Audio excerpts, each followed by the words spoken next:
10 seconds. 9, 8, 7, 6, in 5, 4, 3, 2, 1. CG5 roll. Fade up track. Powered by ABC 7 News. This is Open News Channel 8 at 10. Track CG3 roll. And we begin at 10 o'clock with breaking news right now in Charlotte, North Carolina. Lines of angry protesters, police in riot gear, and tear gas thrown into the crowds as protests in that city grow violent for a second night tonight. Those people flooding the streets angry over the shooting death of a black man by police yesterday. That's right. And tonight, demonstrations coming just 24 hours after protests last night turned violent, leaving 16 police officers hurt. Tonight, officers are out in riot gear working to clear the streets. Let's get right down to Lindsay Mastis with the very latest from that city. Q, despite pleas from the family of Keith Lamont Scott to keep protests peaceful, it's becoming a riot. The police chief told CNN that one person has been killed in the protest, but that the protester was not shot by an officer. Now take a look. This is what the protest looks like from the air right now. I've been monitoring it all evening. We've been seeing large crowds and even a police line. Many protesters are trying to keep the peace, but others are not. Some even shooting off firecrackers next to police, even throwing things at them. I also wanted to show you this. Police trying to disperse the crowd by using tear gas. Now, a lot of protesters are kicking those canisters back toward police. Police then pull some people from the crowd and detain them. And we saw some of the crowd break into a shop nearby, and there are reports now that they're also breaking into the Hornets team store. That's the basketball team there.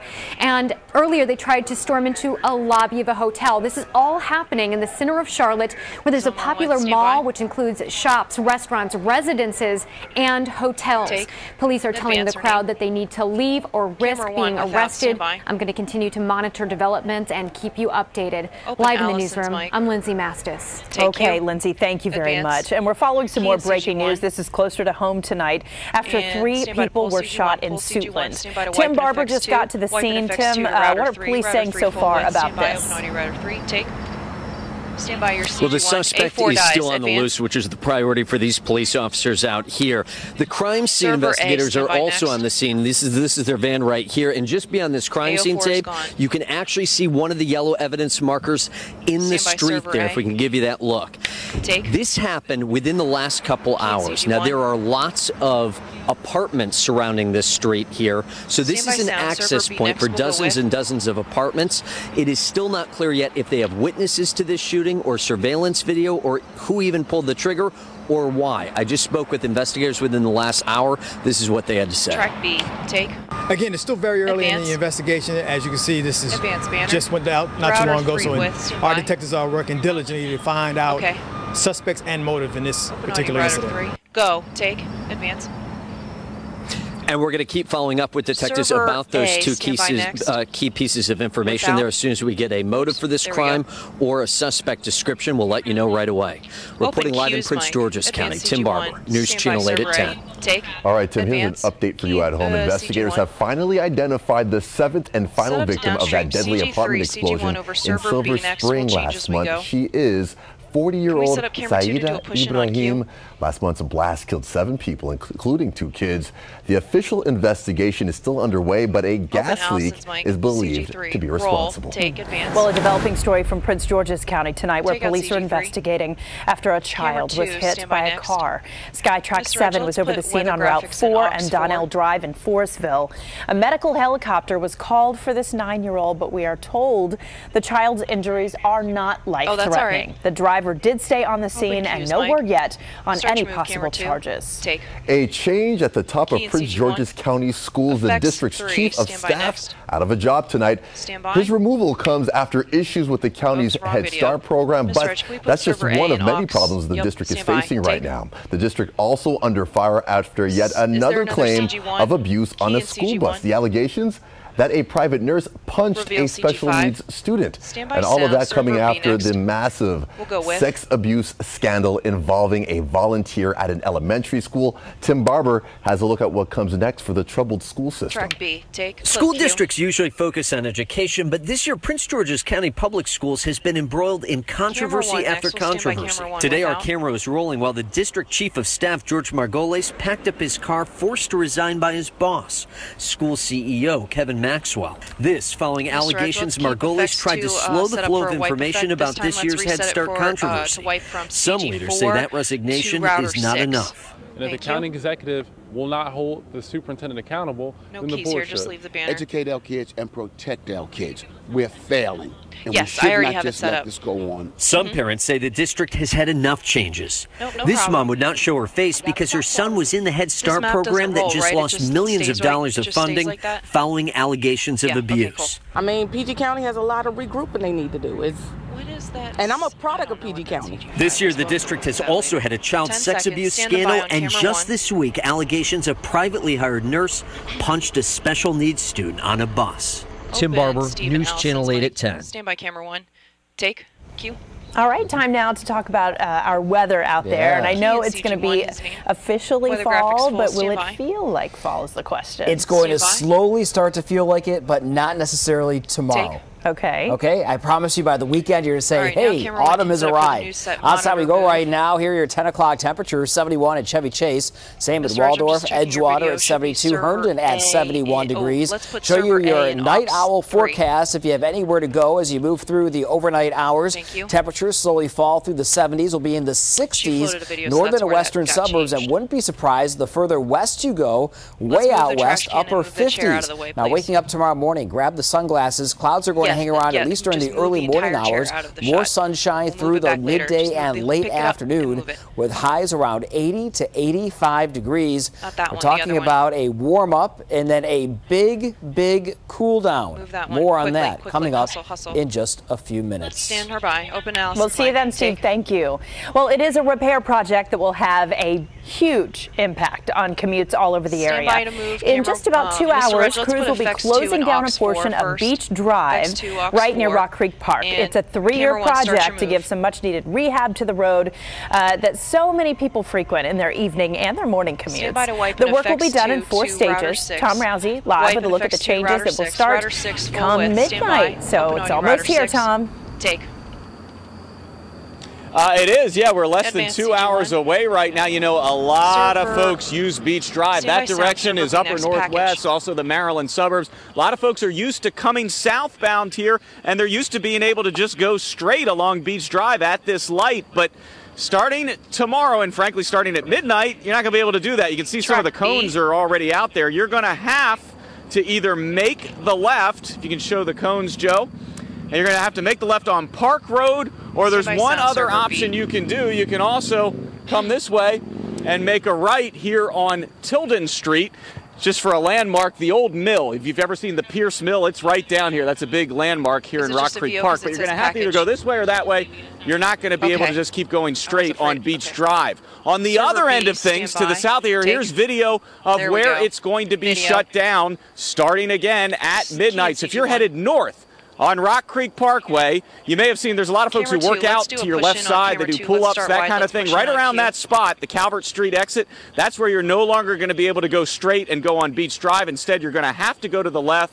You're going to have to either take Cathedral Avenue or get on Calvert Street itself. Now, different parts of Beach Drive are going to shut down over the next 3 years, but the bottom line is for 3 straight years, you're not going to be able to go from, say, downtown Bethesda, downtown Silver Spring, all the way to the end where Rock Creek Parkway is. There's going to be something closed in between on Beach Drive for 3 years. Not going to be fun for a lot of commuters who rely on Beach Drive. Reporting live tonight in Rock Creek Park in Northwest, I'm Tom Rousey, News Channel 8 at 10. Stand by. All right, thanks for the update, Tom. Well, they're just 2 days away now from the National Museum of African American History and Culture from finally opening its doors. People so excited for a first look inside that tickets for specific days were given out to keep crowds manageable. Those tickets were free. But we've since found out that scalpers are now taking advantage of the growing excitement and trying to make a quick buck. Annalisa Gale is live tonight. And Annalisa, you were actually online and spoke to one of those people selling those bogus tickets.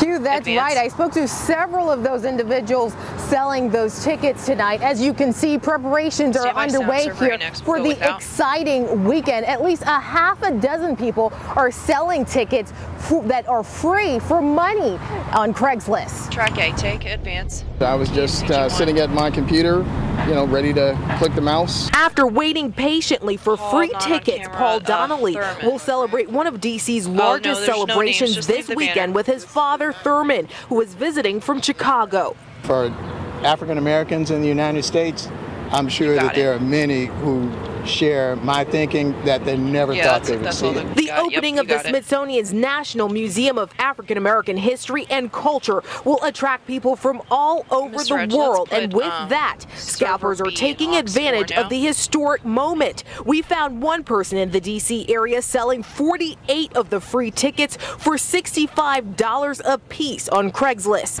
I think it's pretty messed up, especially that they put so much work into building this museum. We also found several others who are asking for more. Truly, I think it's a reprehensible thing to do, to stoop so low. Organization continues to stress that the tickets are free for families like the Donnellys that are looking forward to a chance to reflect on American history. 10, stand by. And to ignore the significance of the event so that you can make money, open audio, route, I open think audio, site is 2. just reprehensible. Go. Take advance. We found free tickets available in November and December, but obviously only during the weekdays. Those weekend passes already snatched up. As for the museum, they're warning people to be careful about fake tickets also, because those tickets come with unique codes. Live at the Museum of National Museum of African American History and Culture, Annalisa Gale, News Channel 8 at 10. All right, Annalisa, thank you for the heads up. Well, Saturday's opening will mean a whole lot of road closures in effect throughout D.C., especially near the National Mall. We posted everything you need to know, though, on our website. Just head over to WJLA.com. Well, speaking of tickets, let's go from free tickets to fake tickets. Police are looking for a man they say sold counterfeit concert tickets in Arlington. So take a look. Police say he posted ads right on Craigslist to the Drake concert at Verizon Center August 19th, and the tickets weren't real. He would meet up with people in Pentagon City to get their money and then pass off the fake tickets. If you recognize him or know anything about this, you're asked to give Arlington police a call. Stand by. And it is the first step toward next year's presidential inauguration. Construction on the swearing-in platform now underway. And take a look who's doing the work there. Congressional leaders hammering some nails there. The ceremonial first nails into the board on the west front of the Capitol today. The platform will hold some 1,600 people when the next president is sworn in. January 20th of next year. All right, well, still ahead right here at 10. The CEO of the company that makes EpiPens is in the hot seat on Capitol Hill. What she had to say about that drastic price increase for the life-saving drug and her still rising salary. Plus, after his failed presidential bid, Bernie Sanders has a new plan. What's next for the Vermont senator? Track A, wipe, advance. Stand by. Open Q's mic, go. Racist chants on a school bus coming up at 10:30. What the district and parents are saying about it tonight. And we are continuing to keep a very close eye on the protests happening right now. This is in Charlotte, North Carolina. All of this tied to that incident where a man was shot and killed by police yesterday.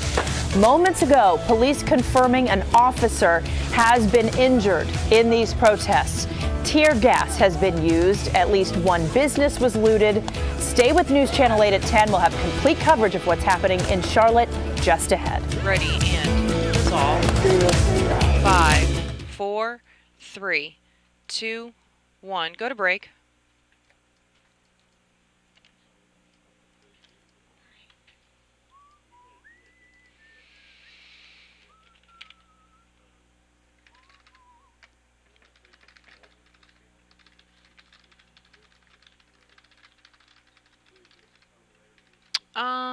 Miss Roach, we can get rid of effects 1 and effects 2, and let's just reset effects, effects 1. Actually, we can just wipe them all clean, and then we'll reset effects 2 for weather, just graphics. I'm gonna try to fix that Drake fake tickets. I just don't know what the fuck I'm supposed to use for this. Next, we're gonna come up with live protest pictures. Router 5, maybe?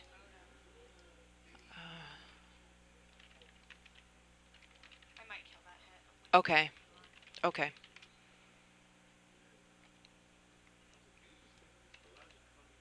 Minute and a half back.